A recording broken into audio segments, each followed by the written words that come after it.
সেঞ্চুৰীৰ পৰা বঞ্চিত হ'লেও ৰিয়ানে কৰি দেখুৱালে।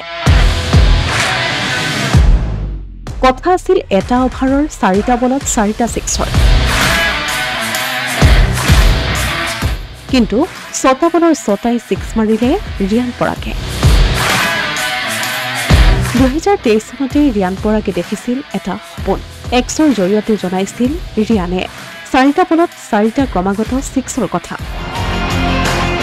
কিন্তু সেই সপোন 2023 বা 2024ত পূৰণ কৰিব নোৱাৰিলে ৰিয়ান পৰাগে। কিন্তু IPLৰ 2025ৰ ছিজনত সেই সপোন পূৰাবলৈ সক্ষম হ'ল ৰিয়ান পৰাগে। কলকাতাৰ বিৰুদ্ধে হোৱা খেলখনত ক্ৰমাগতভাৱে 6টা বলত 6টা ছিক্সাৰ মাৰিলে ৰিয়ান পৰাগে। ৰিয়ানৰ বেটিং বিক্ৰমত মোহিত হৈ পৰিল দৰ্শক। লগতে ছিজনৰ প্ৰথমটো অৰ্ধশতকৰ সোৱাদো এই খেলখনতেই লাভ কৰিলে ৰিয়ান পৰাগে। পিছে চেঞ্চুৰীৰ পৰাহে বঞ্চিত হ'ল অসম সন্তানগৰাকী। 45টা বলত 95 ৰান কৰি পেভিলিয়নমুখী হয় অসম সন্তানগৰাকী। মাত্ৰ 5 ৰানৰ বাবে শতকৰ পৰা বঞ্চিত হয় ৰিয়ান পৰাগ। পিছে শতক বঞ্চিত হ'লেও ৰিয়ানৰ খেলত মুগ্ধ হৈ পৰে অনুৰাগী।